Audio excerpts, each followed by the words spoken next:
This is the Action Movie Guys podcast, bringing you action movie reviews from across the decades, plus box office numbers and insight like never before. And now, your hosts of the Action Movie Guys podcast, Alex and Nate. Welcome, everyone, to a brand new episode of the Action Movie Guys podcast, episode 127, the final movie to the Transformers franchise with The Last Knight from 2017. I'm your host, Alex Figueroa, and my co-host is Nate from Netflix Reviews. All right, Nate, how long has it been since you've seen this movie? 2017. I saw it at the theater and then never again. So this was a second watch. Yeah, look, for me, this is a brand new watch. I've never seen the final two, but guess what? At least I got to watch it. But we got to tap into some stuff here. Movie reviews, fresh movie review here. But again, for those of you that are watching us on YouTube and you're listening to us on the go, thank you so much. And you guys know how we do our routine here. We're going to give you guys some box office numbers, Rotten Tomatoes scores, then into our actual movie reviews. So let's start it off with some box office numbers for Transformers The Last Knight from 2017. Domestic, $130 million. Ugh. That's International, $475 million. That thing got sliced in half from the last movie. Yeah. Worldwide total of $605 million on a budget of $217 million on a domestic opening of $44 million. Well, you know, when you add in marketing, let's say, because marketing is usually a lot. Let's just say 100 million. That makes the budget about 320. It still made money. But when it's pretty funny how big this franchise is when 600 and something is like a disappointment. You know what I mean? Yeah. Because the last two made over $1 billion. The second one made over 800 million.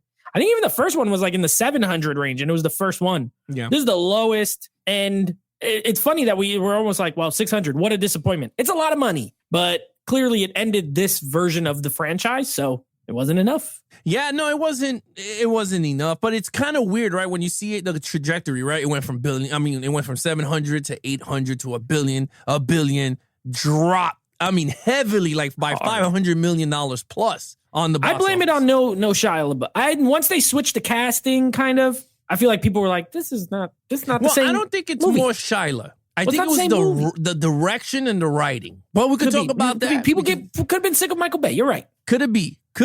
But we're going to talk about that in a few minutes. But let's check out what the critics and the audience have to say about this film. Well, bad. So this is the lowest with both. Critic score is only 15%. I think the last one was only like 17 or something, but this is still lower. This reminds me of that one time when I thought we wouldn't get any lower than a certain movie when we were doing the bad movies, and then the next one was like a 3. This is like similar. I was like, there's no way it's not going to go under 17. It is. 15. Audience score, 43. So low. Every other one had at least a 50. I think that was like the lowest. This one finally dipped into more people disliked it than liked it. Not surprising. The box office says, man, that kind of lines up. It does kind of line up, but I thought it would have been a lower audience with the critics. But it's kind of like, it's like on a weird slant here. It's like the audience has always been way ahead of the critics on this franchise. On all of them. You know what? You find some people that enjoy the movie. That's the thing. Stuff popcorn in their face and look at stuff explode. Yeah, but again, here on this channel, we're going to throw all those statistics out, all those numbers out, and we're going to give you guys our take on this movie. Of course, me, because this is the first time you're watching this thing. And then Nate, this is the second time him watching this movie. So let's have some fun. Let's start it off with the lead character, Mark Wahlberg, again. Barely. So he's like, okay, Cade Yeager is back.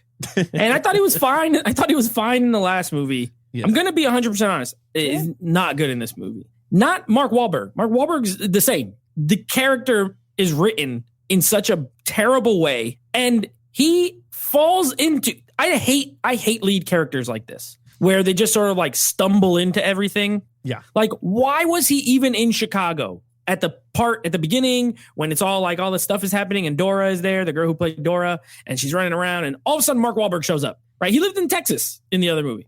Now he's in Chicago because I don't know why. They don't really explain. You could make assumptions. You could say, well, he worked with the Transformers, and I don't know. They don't explain it. And then he magically bumps into this guy, this rotten Transformer who gives him this medallion that's been blessed by the wizards of the freaking Transformers. The and Knights. and we'll get into the story at story time, but yes, the point is, it's terrible. Like, his whole character arc's terrible. His daughter's not here. That's good because she sucked anyway. He has a phone conversation with her. And then they introduced this new girl, almost like she's going to be the replacement daughter. And then she's off the screen for like mad long. And then just magically shows up at the end in like Ireland or wherever they are. It's very bad. It's very, very bad. Mark Wahlberg does his best. I'll give him that. So my score is not on him as far as like a bad performance. Right. It's just on the character itself. Is very bland and boring in this, and he's pointless. I give him a 2. Yeah. I didn't want to give him the 1 because Wahlberg tried. You could tell he tried. He's funny at times. Some of his humor worked, but overall, very not good. Look, I agree with everything you said. For someone like me that watched it for the first time, I was confused as hell with his character. Because he was an inventor, right? Because they kept pushing that in the last movie. I mean, the part 4, he's an inventor. He invents things. And then that's the whole joke during the whole thing. Yeah. I did not like the direction they gave him. I agree with you. He showed up there. Maybe Bumblebee was like, we needed to go save, these guys. Whatever. It is what it is. He's now a fugitive on the run, which I was like, what the hell? He saved everybody. But what's up with Chicago? Like, Chicago is getting destroyed all over the place now. It is what it is. The third time. It's the third time. And I hate movies that when you introduce a character and automatically it's like, I'm good. Like, they pass him something and now he's the chosen one to save the world. And I'm like, dude, we did this in part 4. He was the chosen one because he found Optimus Prime. And now he has the sword, which we're going to talk about his storyline. This damn medallion that turns into a tattoo most of the time during the whole movie. I'm like, this is corny. I hate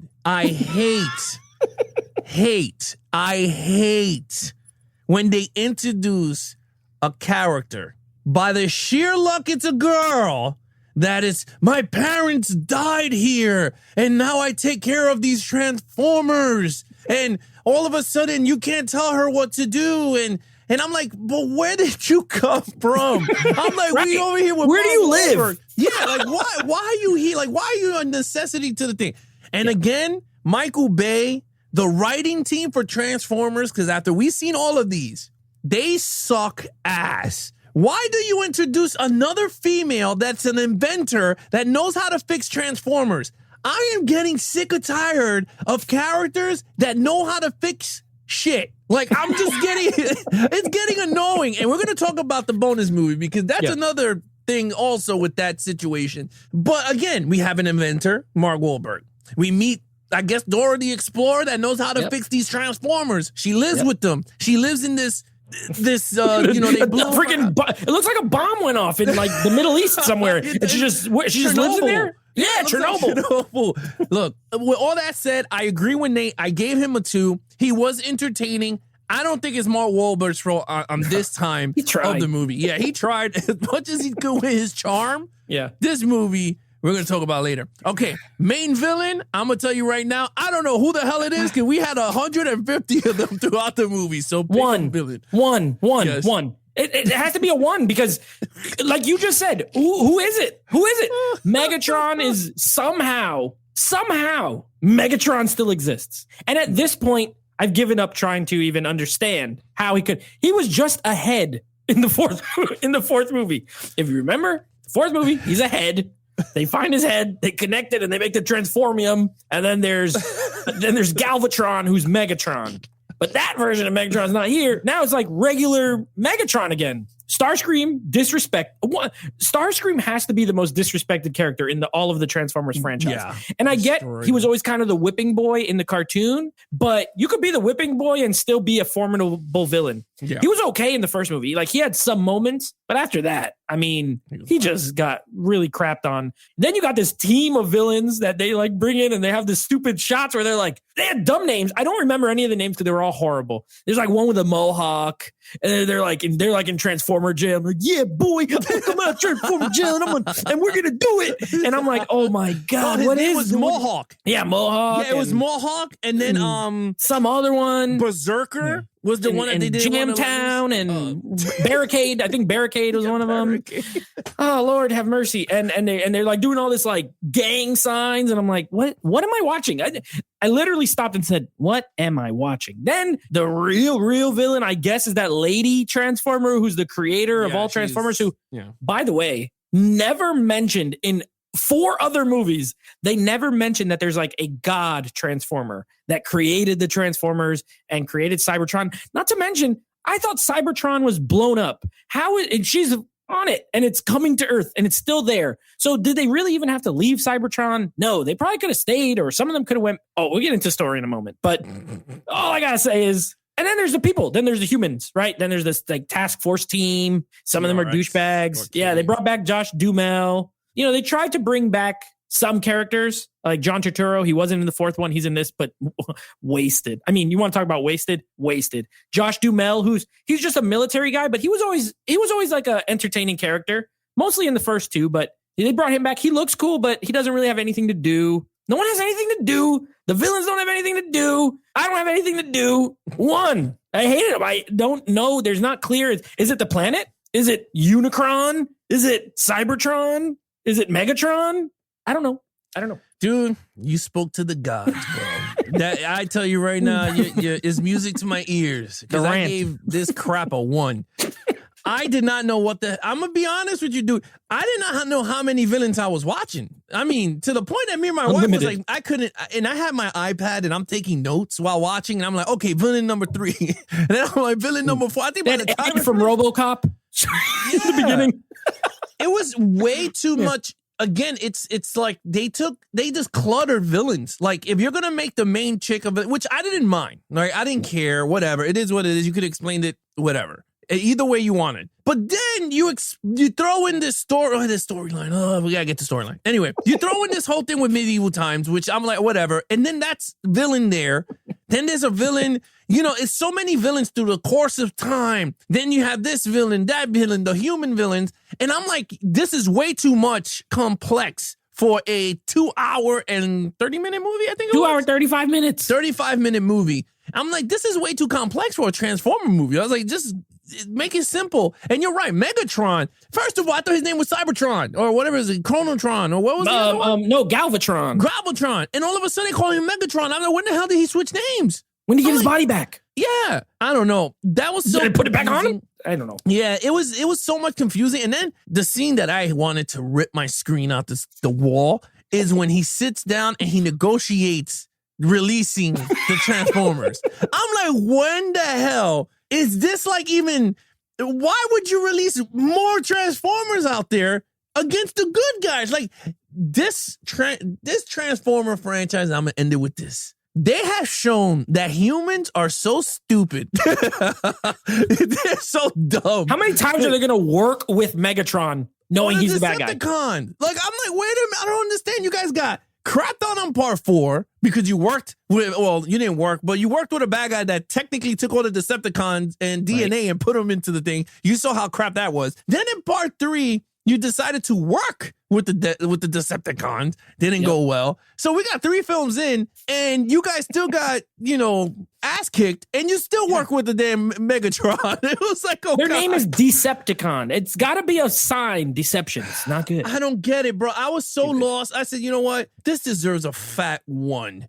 And that's what it got. Okay, action scenes. Okay, so this will be the only time I won't rant. I don't think they're great, but it's probably on this movie, it's probably the strongest aspect because everything else is so bad. And even with that said, the action's only okay. Like it's Michael Bay, for all his other faults, can shoot action. To me, there's no doubt about it. A lot of people don't like him. That's fine. He's made some good movies. He's made some bad movies, but one thing he can do, shoot action very well. The problem here is that now it got to the point of he had no other ideas to really do it. We get again, like from part 4, a Transformer transforming and a tire hitting a guy in the face. Like this just happened in the last movie again with like them catching the people in the midair and like 3 movies in a row. And that's what happens when all of your movies are friggin' 3 hours long and they're, you're going to run out of ideas for the action. I did like the Bumblebee Optimus Prime fight. I thought that was cool. It was different, at least, you know, it wasn't long, but it was cool. I like that. I hated that Bumblebee can like put his parts all back together. When the heck did he learn how to do that? Like he gets all blown to smithereens and then he could just reattach himself. They don't explain it. He just has a new magical power, I guess. So he's like unkillable. Pretty much Bumblebee is like the ultimate. But I still like the fight. It was cool. I did like some of the visuals of like the big, what is it? Unicron coming out of like the water and there's some spectacle to it. I'll give him that. I didn't hate it. I'm going to give it a 3. I thought it was fine. There were moments where I was like, okay, this action's pretty cool. You know what I mean? But nothing like any of the other ones. Even the fourth one where it started to go down a bit was better than this one. 3. I feel kind of indifferent, but there were moments where I said, that's cool. But there was not a lot of moments where I said, this is really terrible. So I can't go below 3. All right. For me, this was a strong suit like you. I gave it a 4.5. Oh, okay. Yeah. I wasn't going to go full 5. I went for 4.5 because they did do a lot of recycling of the action, but what they did different was that they tried to give you a different style of action throughout the movie, which we didn't get in the other movie, right? We had the car chase scene through London or whatever, Scotland, which Scotland, I think. I thought that was pretty cool with the Ferrari. We go underwater in this one. Yeah, we did the water thing, which I thought that was pretty cool. I said, all right. I love the time thing. When the guy shot the time and they went, ooh. Oh, the bubble? I was like, this is cool. And they all escaped. I was like, okay. I was like, that's some points there. I had to throw some points for originality. Hot Rod, wasn't it? Yeah. He was the, he was what French. The hell was it? The Bugatti? I think it was the Bugatti. He was like a Bugatti. He was French too. Yeah. For some reason. That was too funny. He was funny. I like the different accent Transformers because they were funny. Yeah. I give him that. But you had those things. Optimus Prime actually was pretty cool. I'm not gonna lie. Every Optimus Prime scene was the best. I'm not gonna lie. He gave the whooping. Bumblebee detaching himself, going all over the place. I kind of seen that he got the upgrade from that guy from the 4th movie.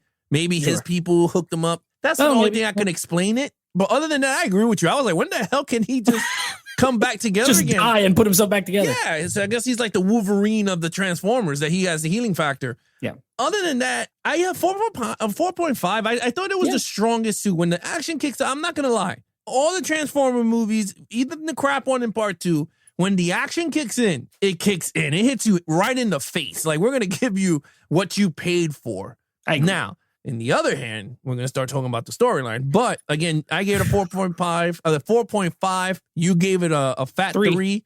Let's get to the storyline. I mean, how many things are introduced in this movie that were never ever discussed in any of the other movies? First of all, Bumblebee shows up, and apparently he'd been here since World War II and was in the World War II and all this stuff. None of that is ever mentioned in any of the other movies. He's like, Bumblebee in the original movie, they don't show Bumblebee land. They just show him show up to Sam's house, the car lot. Yeah. So sure, they didn't say how long he was here for, but they sure didn't ever talk about that he's been here the longest. Like, they didn't say that he's been here 70 years longer than, because if you remember in the first movie, Optimus and Ironhide and Ratchet and Jazz, they all show up. Yeah. They crash land in like 2007 or whatever. No one said Bumblebee been here since 60 years. When your main ones show up in 2007, you got to assume with that first movie that this is the first time. Obviously, they came a long time ago because Megatron was frozen. He's been here. But that doesn't mean they've all been Transformers since the beginning of time. In this movie, they make it that they have been here since like King Arthur times, okay? And then they play like Merlin. They play it straight. And they try to explain that Merlin's not really a wizard because he just found the robots and that's considered magic. And they try to do that whole crap that a lot of other movies try to do. It's not creative. It's not new. It's not inventive. It's stupid. Those knights that just like, they live in a cave or something. There's a freaking robot dragon. Why? Why is there a robot dragon? It's dumb. Why did the Japanese Transformer that was blue in the last movie? Why is he red all of a sudden? Like just random stuff. Bumblebee can now put himself apart and put himself back together. Optimus is like bad for a little bit, and all it takes to get snapped out of is Bumblebee talks, and all of a sudden Bumblebee can speak. Never mentioned that he can talk. All of a sudden he can talk. It was a cool moment, granted, but still. Well, didn't he put the speech? Oh no! Yeah, but remember they put it, because it was a lady's voice. It was like Alexa or something. That was funny. Yeah, and he's like, oh, he gets mad, and he that part was funny. But then all of a sudden he could talk regular. And the fact of the matter is, I think as bad as part 2 is, they had an excuse with part 2 because there was a writer's strike. They had at least some excuses they could go with. You got no excuse here. Everybody just wrote a terrible, terrible script that makes no sense. The Witwickens? What in the hell? Where's Sam then? Then Sam Witwicky should be like in this movie again. They don't mention that he should be the last night or whatever. You know what I mean? But no, it's Anthony Hopkins. Why did Anthony Hopkins agree to do this? He's the only actor that's like, he comes out clean because he's Anthony Hopkins. You know what I mean? But yeah, no, I agree. Good God, one. It's horrible. It's so horrible. Look, I'm not even gonna hold this back. I'm gonna tell you right now, it's a fat ass one. Like, this movie is garbage. Like, I thought 2 was bad. Look, 2 has some. I don't care if he does all the like. He could do that 100,000 times, go to and Robot I Heaven. will watch that or go to Robot Heaven because that is more explainable without being explained to me than what I just witnessed for 2 hours and 30 minutes. The damn movie starts off with a medieval time scene. And I swear to God, I was like, what am I watching? I think I put it on the text. I sent it to you guys. I said, what am I watching? Yeah. I was like, this was just like, Merlin shows up. Yeah, he comes out with King Arthur. And I was like, what is this? And I said, don't do this to me, Bay. And he did. I was like, now you're dirty old man, Bay. And now you destroy history, Bay. Why does every Transformer movie have to do something with history? Like, you gave me the whole president thing. It was okay. It was cool. It fit the narrative. I was like, yeah, that was actually pretty cool. Now you come and destroy medieval times in the circle. And I was like, you got to be killing me that King Arthur's sword is a Transformer sword that could block anything. And I said, you got to be kidding me. So I said, all right, this is garbage in its making, but let's just continue garbage picking. So we're here watching. And I'm like, you got to, okay, fine. You have that stupid storyline. Then you got freaking Jägermeister here, shows up in Chicago, and all of a sudden Bumblebee starts to like shoot everybody. And then Josh Duhamel comes from the blue and goes, stand down, Bumblebee. And I'm like, what do you think he's going to do? He ain't going to listen to you. The first 2 movies ago, you guys were shooting at him. Like, he ain't going to listen to you. Now, all of a sudden, let him go. They're not Decepticons. Then you got the bad human going, we got to stop him at all will. And I was like, you got to be kidding me. So I said, all right. And then they find Dora the Explorer. Then my man John Goodman come back. And I was like, yeah. Now, that's my boy, the guy who shoot whatever. Anthony Hopkins is one of the weirdest characters in this movie. But I like and his butler, robot. his Transformer butler. I love his butler. He's an angry robot that wanted to fight everything. And then that honey bunny, whatever her name was. Okay. She was gorgeous. And she's the only other movies that I know her from, I know she played Peter Quill's mom in the Guardians movie. She was all sick and cancery, but that's her. And she's been in some other stuff, but she's stunning. And she's the first one that Michael Bay didn't shoot like a creep.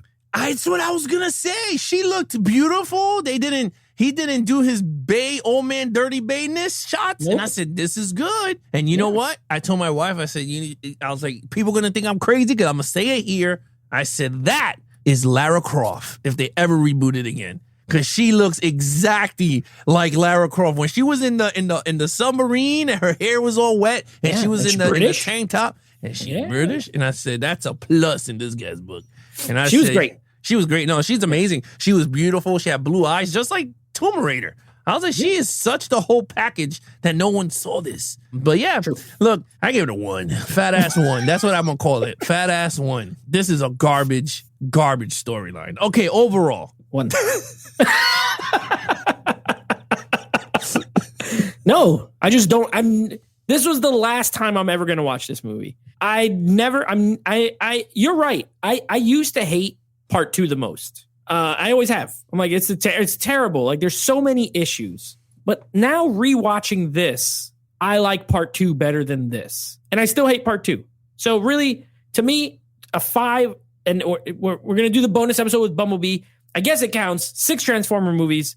But for the 5 Michael Bay, like, main storyline Transformer movies, I really like 2, and I'm okay with the 3rd one, and I hate the other 2. But this one it's worse. I think this is the worst one. It's boring. It just it goes on. It's 10 minutes shorter than the last movie, and it feels 2 hours longer than the last movie. The storyline is horrible. It seems like they didn't know really what they were doing every single time they went to make one of these, and they just went further back in time and further back in time and further until the whole thing collapses on itself and it doesn't make any sense. You know what I mean? Yeah. Why do we have to keep going back in time? Why can't we progress forward in time? You had the first movie. The second movie doesn't bank too much on going back, although it does because you have the Fallen, who's this old villain from the old, and then there's the Jetfire guy who's old and been there, but that's like moderately old. And then they had to start going back to freaking the moon landing, dinosaur. They went back to the beginning of Earth in the fourth movie with the robots making all the dinosaurs metal. And all. I'm like, why do we have to keep going all the way back in time? Every time they do that, it ruins all the movies before it because then they don't make any sense. Now, because of this movie, the first movie doesn't make any sense. And the second one doesn't make sense. And I hate when franchises do that. When you write yourself into this corner and you have to keep writing and the corner gets like smaller and smaller and smaller, that everything that happened before no longer makes sense. Like if you watch them in reverse order, you can't. It will not, it doesn't jive. And I don't like that. I think it's really bad. I think it's a horrible movie. Some okay action. The actors try. I don't hate any of the actors in this one. I feel like some of the other movies had some annoying actors. I literally wasn't annoyed by any of the human characters in this. They were actually fine in general, right? Even the black guy was funny. The one who was helping with Mark Wahlberg. He had some good lines when he thought he was dead and he got shot with a beanbag. I thought that was really funny. They didn't go over the top with the humor, but other than that, I mean, I now remember why I never watched it again. And it's terrible. So it's a 1 for me. Yeah, I'm going to say this right now. I mean, this is a 1 and done for me. I don't think I'm going to revisit this ever again. Maybe if my kids want to watch it, they could do it themselves. But I can't see myself personally sitting down and watching this. I gave this another fat ass 1. This movie has so much problems, and it's really a shame for a $217 million budget for a movie like this that really didn't need all of this stuff. I mean, these are my notes because I knew overall, I'm just going to lay it down. Yeah. The main villain was like 4 to 5 of them. Okay. They had tons of useless scenes that could have cut like 30 minutes down. It could have been a 2-hour movie flat. Okay.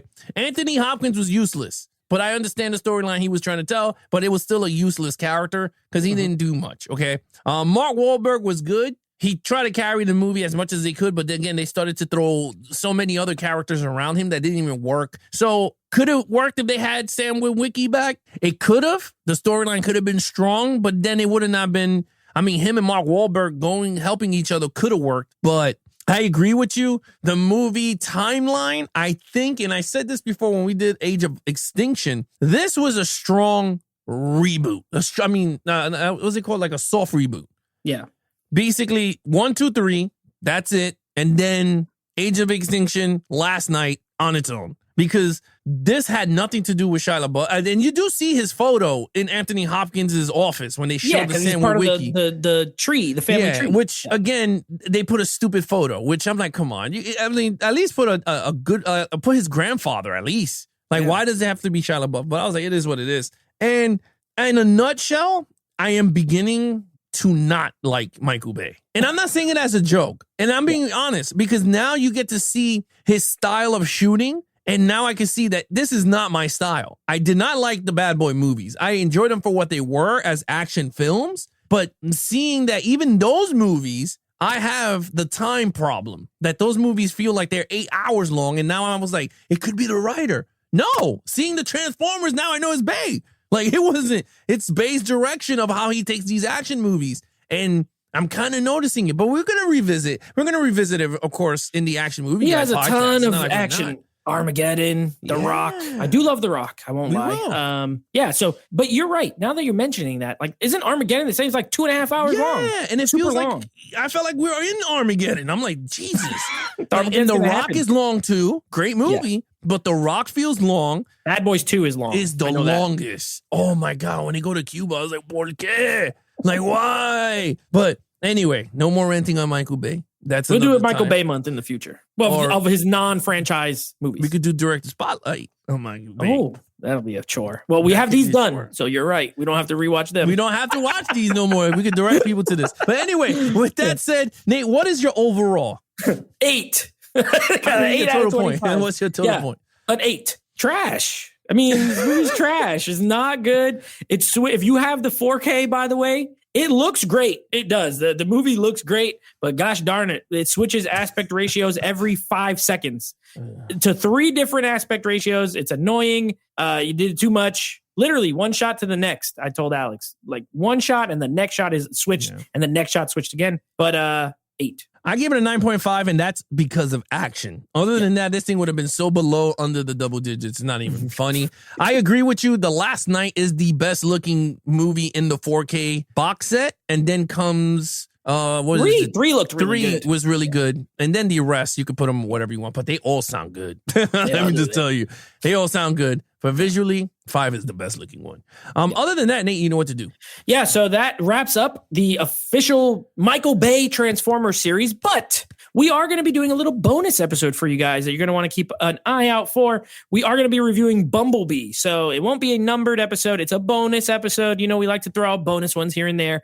So we'll do Bumblebee as part of the Transformers adjacent franchise. And then, of course, we are starting our Black History Month reviews. And our next review will be for Denzel Washington and Antoine Fuqua teaming back up. First time, I think, since Training Day. Yeah. A little bit of Equalizer. So we're going to be doing the Equalizer. And then you do want to stay tuned because now, next franchise, now that Transformers is done, we are moving on to the Superman movie. So our first, we did Black Panther. We haven't done a lot of comic book films. This is our first big comic book film set. We got 2 coming up this year. The first one, of course, DC Superman. So keep an eye out for those. Yeah, if you guys want to follow us on our social media accounts, please follow Nate over on Instagram at NateFlix Reviews. Check out the podcast with him and his friends called NateFlix Movie Reviews. Anything action movie, guys, please head over to www.youtube.com/LevelsOfGeeks, or you can follow Levels of Geeks, Levels of Geeks on Twitter at Levels of Geeks. Other than that, I'm your host, Alex Figueroa, and that is Nate from NateFlix Reviews. Be awesome to each other and geek out.